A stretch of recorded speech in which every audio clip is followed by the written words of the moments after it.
Hello there, everyone. Apostle Jonathan here. I would like to take this time to invite you to watch and tune in to the Apostles' Take. This is my weekly podcast wherein I talk about pretty much everything that is relevant to our faith as believers and as fourth watchers in the light of the scriptures and in the light of what's happening in our times. You can watch this podcast every Wednesday at 7 p.m. Manila time. And you can also check out the podcast in different social media platforms such as in Apple Podcasts, in Spotify, YouTube, even in Facebook and Instagram. Once again, please do tune in to The Apostles' Take. The Lord bless you all.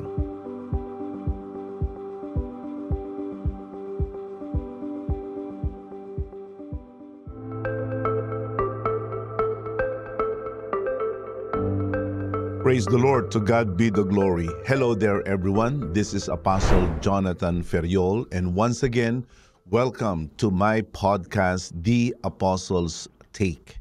And today, we are going to be talking about an emotion that is quite universal. And I would even admit to you that I myself have this kind of feeling, and it does visit me every now and then. At ang damdamin na ito, ang karanasan na ito, walang iba kundi ay ang takot, fear. Yes, I'm talking about that old-fashioned fear. And I believe that this is something that all of us do experience, although a number of you experience it in quite abnormal way. What I meant by that is this, that you are not supposed to fear as you should.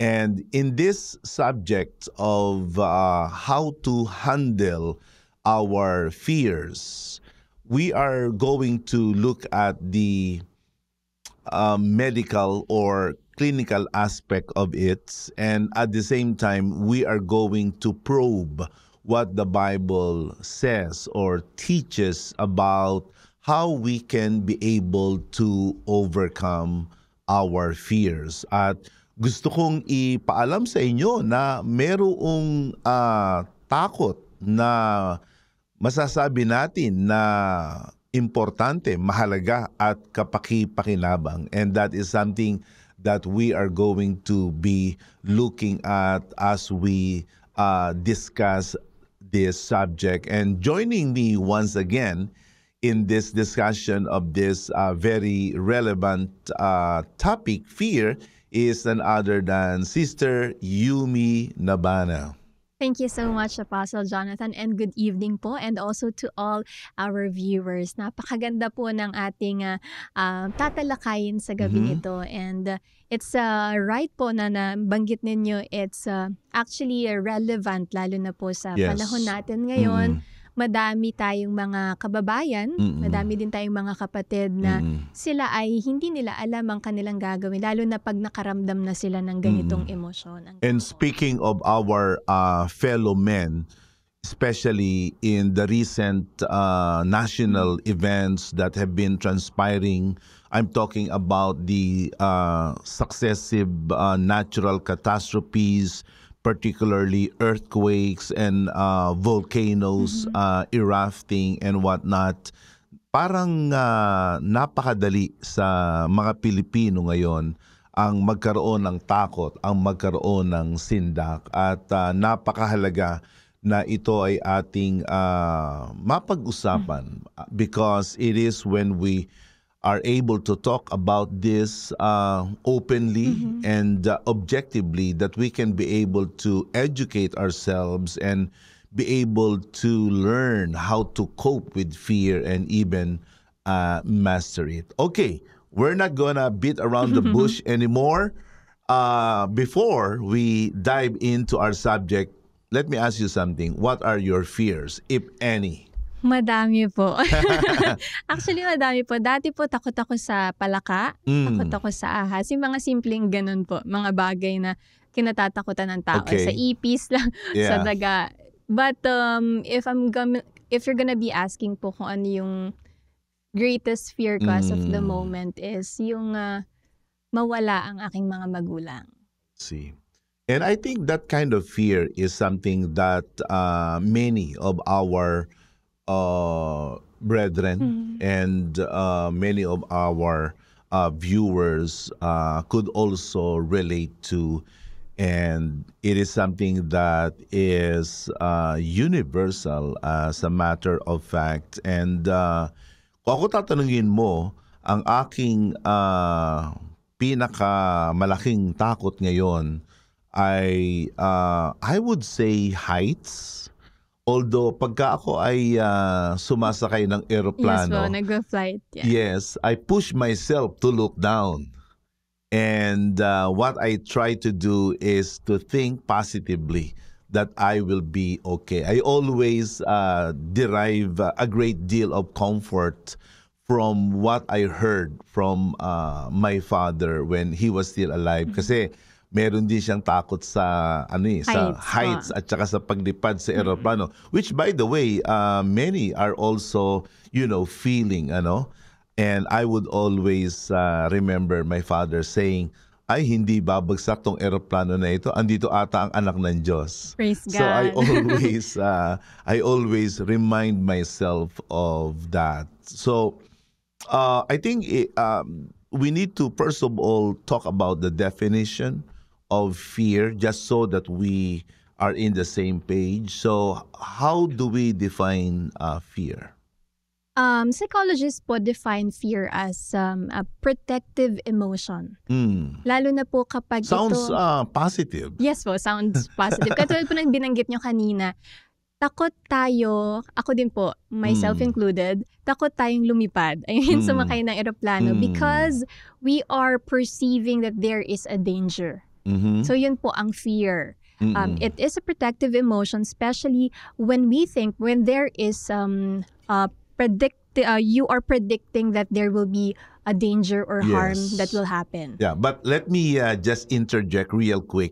Speaking of flying, it is actually the safest mode of travel compared to riding in a car or sailing in a boat. They say that flying is like 99% safe. Yes. But the remaining 1%, that's the one that will literally send you to your grave. Mas ligtas po ang sumakay sa eroplano. Yes. Yeah. More than when we ride, for example, the car. Exactly. Yan po. Okay, Even- fear is a protective emotion. Yes. Okay, can you elaborate on that, please? Well, if we're going to look at po sa mga ating ninuno, mga ancestors natin, typically, they experience fear kapag merong mga ibang for example, mga wild animals na lalapit sa kanila. So they feel fear because they know that these wild animals have the possibility na i-harm sila, saktan sila, or kainin sila ng buhay. And so we can see that fear is not actually a new emotion. It's actually part of human nature. Na ito ay isa sa mga pakiramdam, emosyon na nararamdaman natin every single day. Hindi lang siya hindi siya big emotion na every month lang natin, every Right. single day we experience fear. And we can say that it is natural. So lahat tayo, kahit kayo po, kahit Yes. siguro yung pinakamatapang na tao sa mundo, lahat may kinatatakutan. In other words, fear is something that is part of this instinct of self-preservation. Yes, that's Now, right we po. do not want to endanger our Ourselves, life and yes po. limb, and so we fear. So, there is good fear and there is bad fear.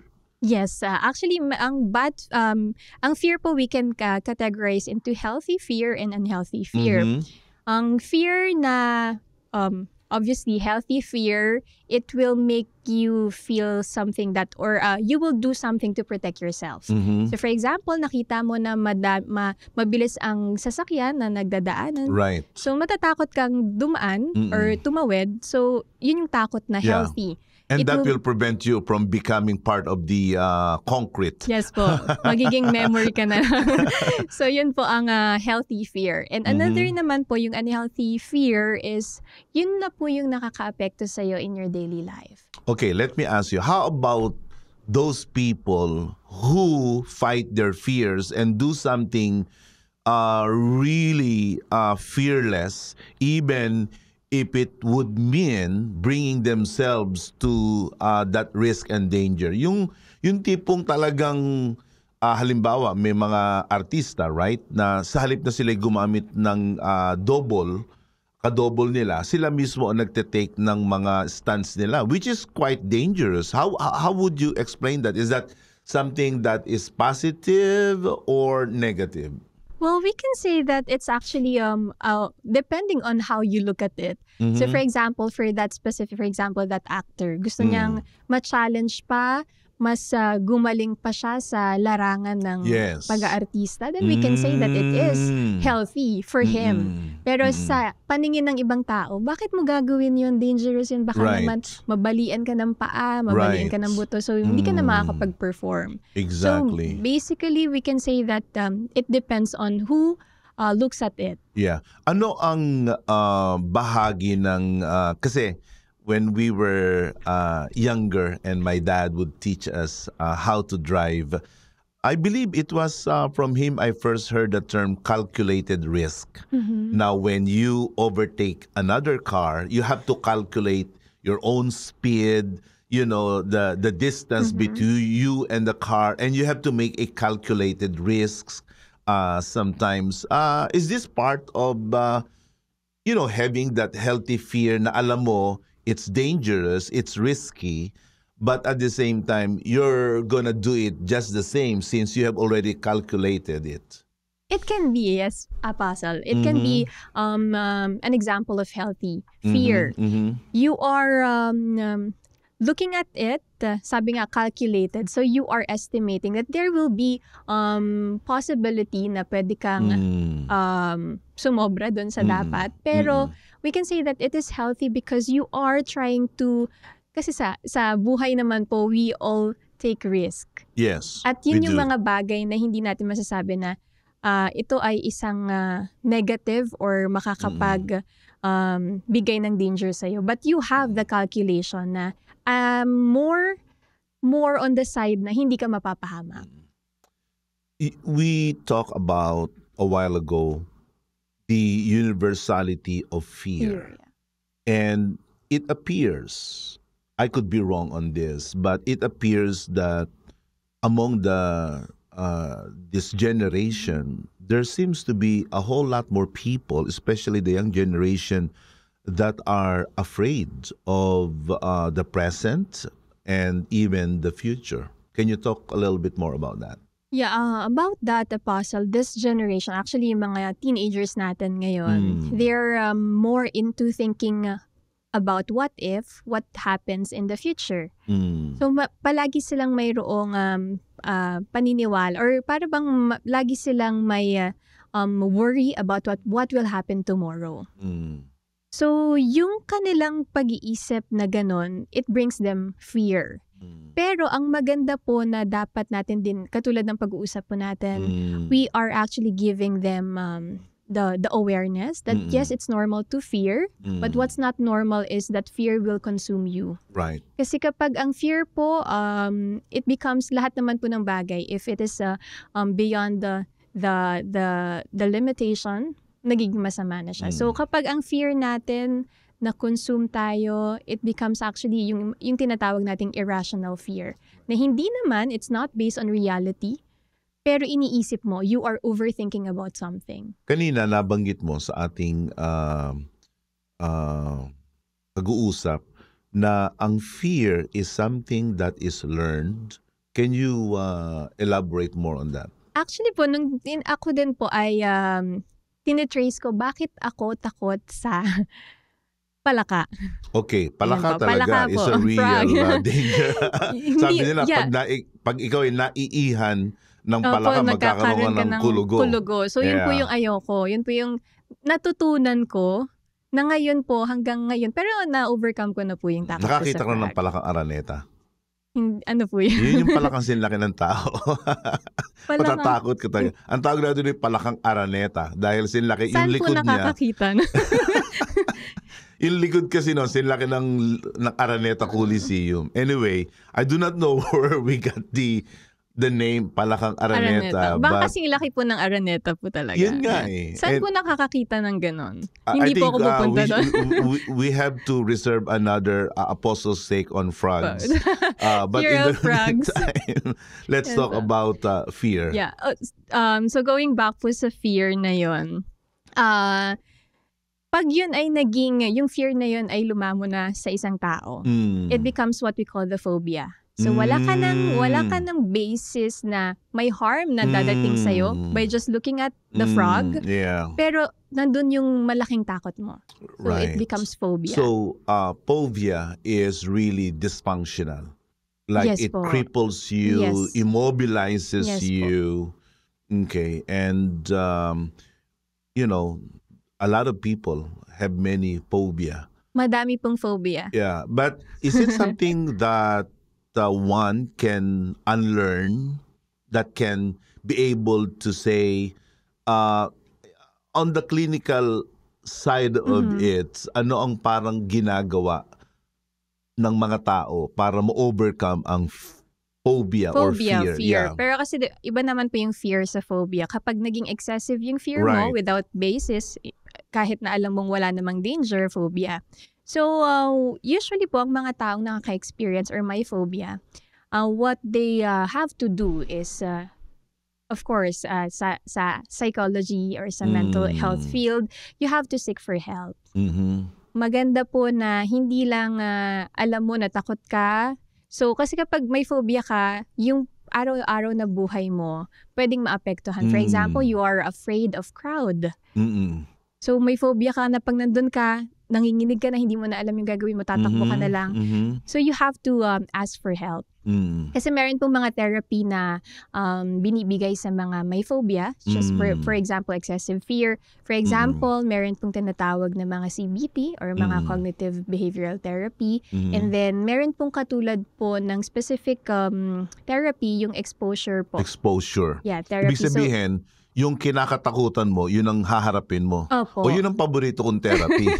Yung bigla, hindi, meron naman po yung iba't ibang therapy. Yung isa po, in vivo, so ipapakita ka talaga or expose ka talaga Oo. dun sa kinatatakutan Yeah. mo, but in a safe environment. Paano yung takot sa gagamba? Dapat yun ikulong sa kwarto at buhusan ng isang Baka po kato. mahimatay. Hindi, siguro po pag gano'n, in vivo, ano lang po siya. So, madaming tao. So, yung mga safe people niya, yung mga family members niya, pwedeng nandun din. Then, nandun yung malayo, pero nandun yung totoong spider. So what you're saying is there is rational fear. Fear that is understandable, Yes but po. there is fear which is Irrational, irrational, dysfunctional, immobilizes a person, and we call that phobia. Yes po. And whether it be whatever kind of fear, there is a way out of That's right po. out of fear, I should say, and one does not need to live his life Under in fear, fear. yes po. Yes. And, good that we started this discussion on that aspect because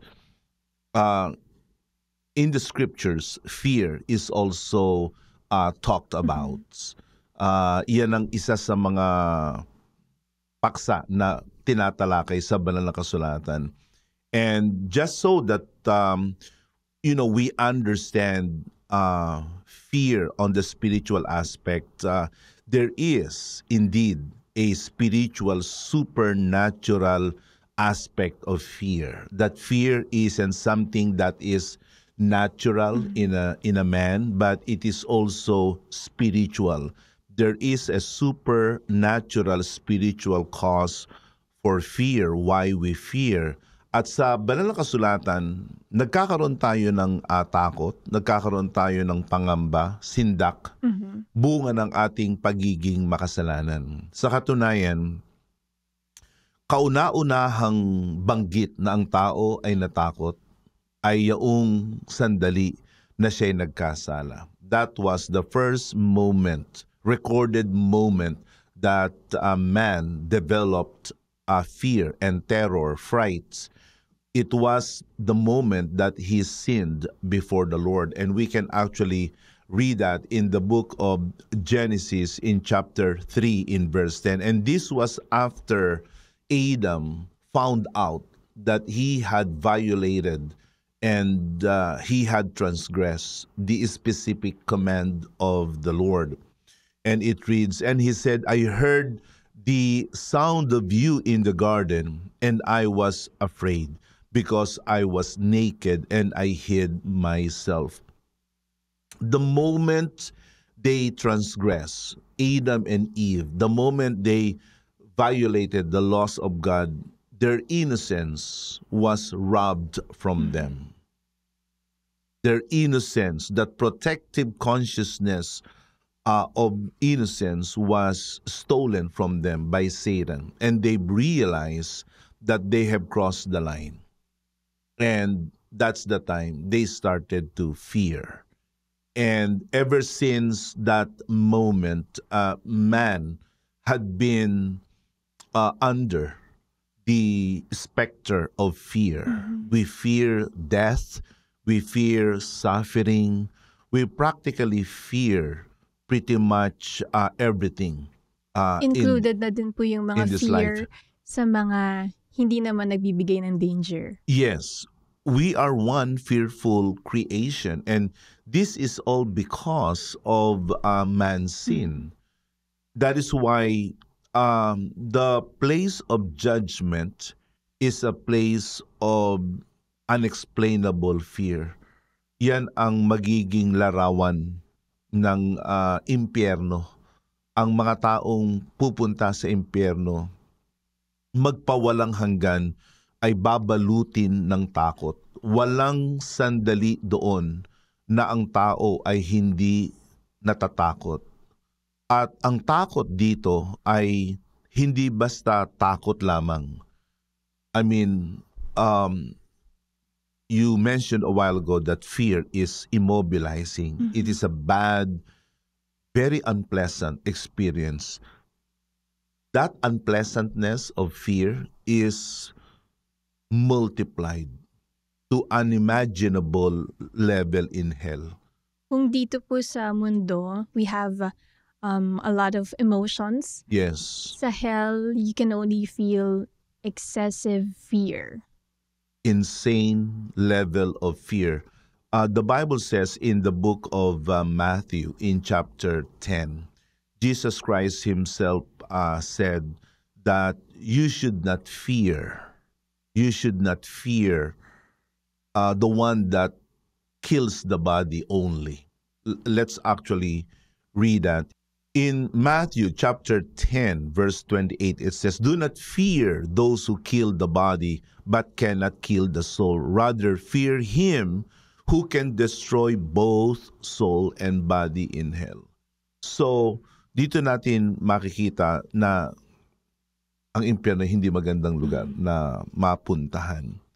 So, ang tao ay nakadevelop ng takot sa dahilan na siya ay isang makasalanan. Kaya kapag ang isang tao ay mapatawad sa kanyang mga kasalanan, ang unang nawawala ay ang takot. Nawawala sa kanya ang sindak, nawawala sa kanya ang anumang kaisipan na siya ay nangangamba. Yan ang napaka dakilang kaloob ng Diyos sa atin sa pamamagitan ng kaligtasan, na yung kumakain sa atin, yung bumabalot sa atin, yung gumagapi sa atin, yun ang unang inalis ng Diyos nung tayo ay iniligtas. Sa katunayan, in the book of Romans in chapter 8, we read here in verse 15, you did not receive the spirit of slavery to fall back into fear. So makikita mo dyan, Sister Yubi, na ang buong sanglibutan ay nasa bilangguan ng takot. And you mentioned a while ago that it is crippling, it is disabling, and it is limiting. Like literally, it confines you, paints you in a corner, and you couldn't go anywhere, you couldn't move, right? That's right po. And so the Bible is right na fear is enslaving. But you have received the spirit of adoption as sons, by whom Yes, we God. cry, Abba, Father. So, this is one of the greatest blessings of salvation. Kaya Praise God. tayo ay dapat magkaroon ng malaking at di kawasang pagpapasalamat sa Diyos sapagkat nung tayo Amen. iniligtas ng Diyos, inalis na sa atin ang takot. I'd like to also read the book of 1 John. In 1 John chapter 4 verse 18, there is no fear in love. You see, God loves us. And because Amen. of His love for us, there is no more need for us to be afraid, to be, unsure of what will happen to us. God's love is protective and it is affirming. It says, perfect love, which God alone can give to give. us, it casts out fear. Inaalis ang takot. For fear has to do with punishment. Hindi na nga tayo itinalagay sa kaparusahan eh. Itinalaga tayo sa kaligtasan. Praise God. And whoever fears has not been perfected in love. So, we talked about a while ago that personally, in my experience, for me, the greatest antidote to fear is to go back to what the Bible says Praise about God. who God is and what He had done and what He does to us believers. Sa akin, yun ang pinakamalaking pinagmumulan ng kapayapaan, yung ginawa ng Diyos sa atin. At ano ang ginagawa ng Diyos sa atin. And speaking of fear and God, you will be surprised that they actually, can be combined. Merong tinatawag na godly fear sa banal na kasulatan. Kanina binanggit mo na there is fear that is irrational and disabling. But in the scriptures, fear can be healthy and fear can be godly. In Ecclesiastes chapter 12 in verse 13, the end of the matter, all has been heard, fear God. Fear God, keep His commandments. That fear there is not irrational. That fear is not phobia. That fear is not disabling. Yang takot na yan ay ginagawa tayo. It doesn't break us down. You know what I mean? It builds doesn't us. exactly. It builds us. It doesn't break us down, rather it builds us up. Praise God. It equips us rather than cripples us. And according to the Word of God, fear of God is the compelling force for us to keep His commandments. And fear of God, of God, is fear that is combined with reverence, with awe, with respect and admiration. Kumbaga, totoo, mahal natin ang Diyos, mahal tayo ng Diyos, pero takot din tayo na Siya ay suwayin natin. Kaya ang takot sa Diyos magdadala sa iyo na tumigil sa kasalanan. Kaya ang taong makasalanan, walang takot eh. Walang takot yan sa Diyos eh. Sa katunayan, let me read that. In Romans 3:17 and 18, it says, the way of peace they have not known. There is no fear of God before their eyes. So, ang karaniwang tao sa sanglibutan, kahit parang sinasabi nila, ako takot sa Diyos, hindi. Kasi ang takot sa Diyos magdadala sa iyo na sumunod. Ang takot sa Diyos magdadala sa iyo na magpasakop sa Kanya at gumawa ng Kanyang kalooban.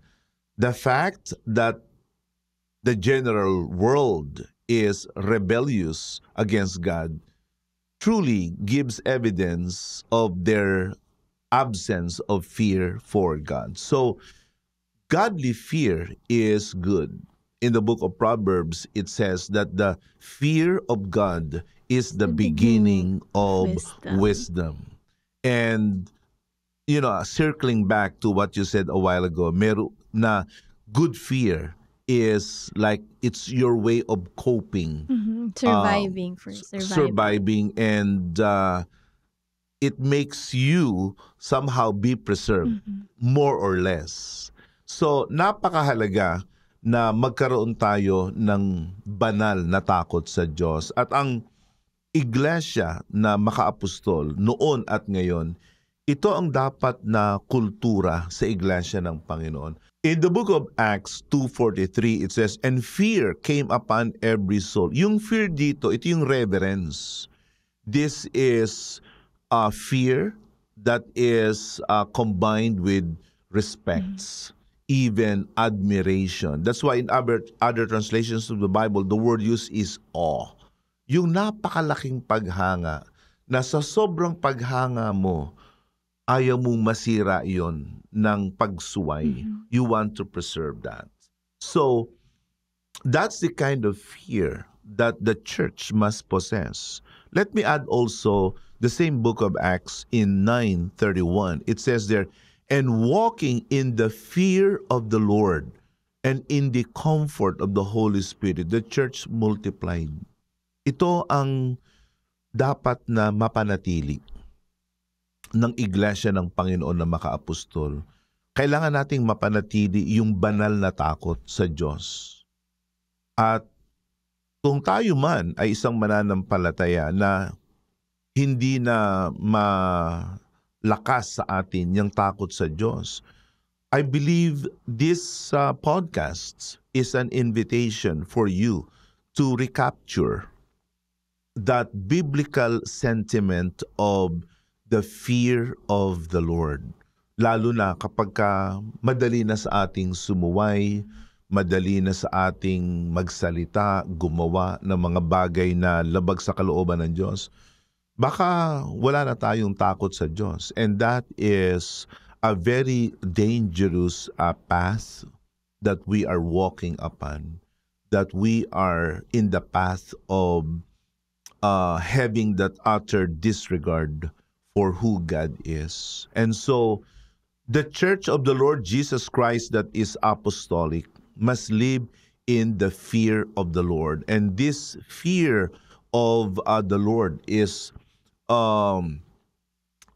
very helpful in our way of developing obedience to God, even sanctification and holiness, and even proper worship.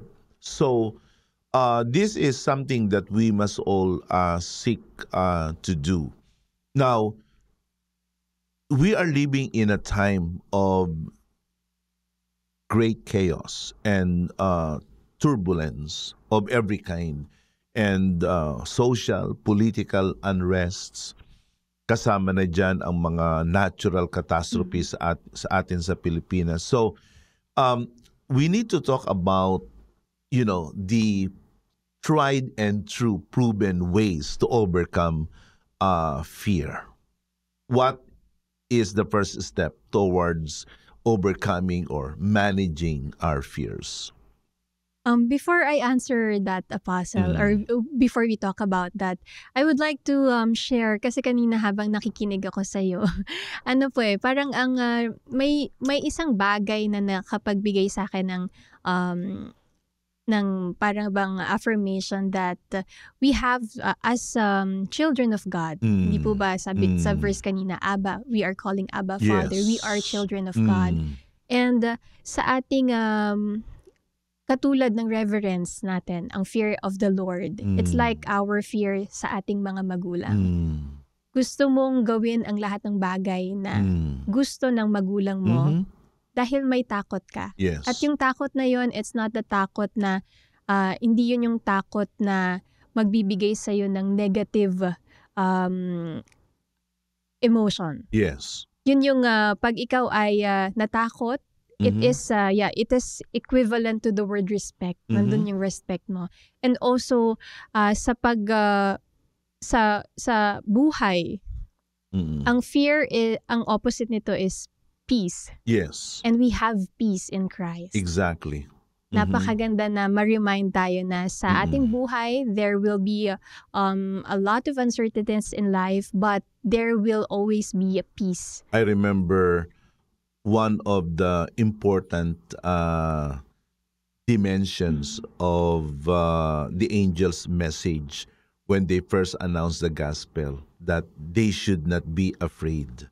Praise And God. there must be peace to those people whom the Lord is most pleased with. And we need to understand where our fear is coming from. So we can look at it on the clinical, medical, as well as spiritual aspect. So let me talk about the spiritual aspect.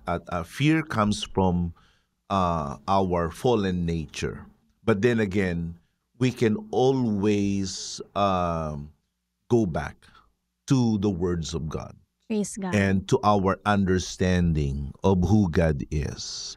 That God is the God of peace. Amen. That in Him we are shielded from anything that could terrify us. Kaya sabi ng psalmist sa Psalm 23, even though I walk through the valley of the shadow of death, I will fear no evil. And that is not something that is merely poetical. It's true. Marami ako nakita na dumaan sila sa matinding mga pagsubok, pero wala silang takot. They're fearless. So the first thing that we must do is this: know where your fear comes from. This is also about awareness of how you are feeling. Aalamin po natin kung saan ba nagmumula yung takot. Saan ba yung, the story behind the fear. Yes. At napakaganda po na ating alalahanin na yung fear natin or yung takot ay nagsimula sa kasalanan. But now that we have received salvation, Amen. Wala na tayong katatakutan. Yes. Praise God. And the second way for us to handle fear is study and adjust our ability to cope with it. Can you talk about the medical aspect of this second step? So it's pagdating sa coping patungkol sa fear, we have to make sure that first nga po, we have to know where it is coming from. Pangalawa, we have to be aware. We have to also educate ourselves about what's happening within us. At maganda po na alam din natin kung paano tayo, yung mga simple ways po, lalo na kapag practical ways po, katulad po kapag ang mga bata lumalapit, sila ay, they're having this big emotion. So, what we usually do is yung mga coping mindfulness exercises. Kahit sa simple breathing exercise po, it's actually a way na pag ikaw nakakaramdam ng takot, you have to be mindful of yourself. Pakiramdaman mo yung sarili mo, and even yung breathing exercise po, na malaking tulong po yun. Nare-relax ka. Yeah. How about distracting yourself from the actual source of fear or from whatever it is that makes you feel afraid? Kasama din po yun, Apostle. Parang ginagawa niyo po yun. Yeah. Parang... I mentioned to you about, fear of flying. So what I do is always remind myself that this aircraft is built to fly at 35,000 feet above the ground. And it could hurtle through space at the speed of like 500 miles per hour or even more, that it can handle all kinds of atmospheric disturbances. So what I do is I think about that and not think about the shaking of the turbulence. Or sometimes for lack of a better word, I distract myself with classical music, and I always go to the Word of God. Praise and God. I pray.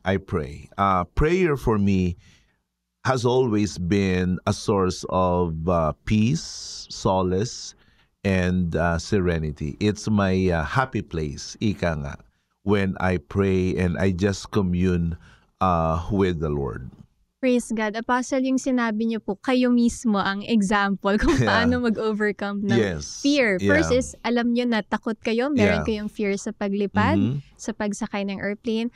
What you did was, second is, you educate yourself. Hindi niyo po na malalaman na ang aircraft ay kayang lumipad ng ganito.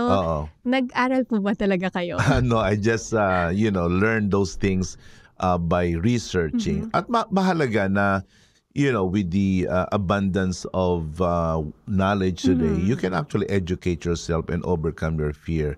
And pag ako lumalangoy, when I was younger, I used to be more bold and courageous. So kahit malalim, nilalangoy namin. Pero ngayon, I am more realistic of my lung capacity. So pagka sa tingin ko ay hindi ko na kayang sumisid, tinatanong ko sarili ko, bakit ka sisisid? Di ka naman, you're not trying to set a record straight in the Guinness Book of World Records, right? So, forget it. Because sometimes, it is pride that destroys us, that removes us from a place of peace and contentment and satisfaction. So, when we, let's say, when we go through life, our tendency is to control everything. I need to control my finances. I need to control this and that, right? It's good that you must have knowledge and a measurable control of your finances, but not everything is within your grasp. Yes, control. That's where we must always remember that where we fail, that's where God delivers. Praise where God. we, That's yes, so beautiful. that where we fall apart, that's where God picks us up. Praise So, God. sa ating panahon ngayon, pag-aralan natin ang kabutihan ng Diyos, ang kanyang mga pangako, ang kanyang mga salita, para hindi tayo mabalot ng takot. Number 3 is, just say no to fear. Just don't allow fear to master us. Right? To paralyze us, yes. To consume us. Kasi kapag hinayaan po natin, we cannot do anything about it. Napakaganda po nung binanggit nyo that kung saan tayo nagkukulang, ang Diyos ang tutulong sa atin. Yes, that is true. I mean, even now, when I look at the things that I do and I am expected to do, for instance, our evangelistic crusades are getting bigger and bigger Praise and God. bigger, and at the same time, we need to confront the elements such as the weather.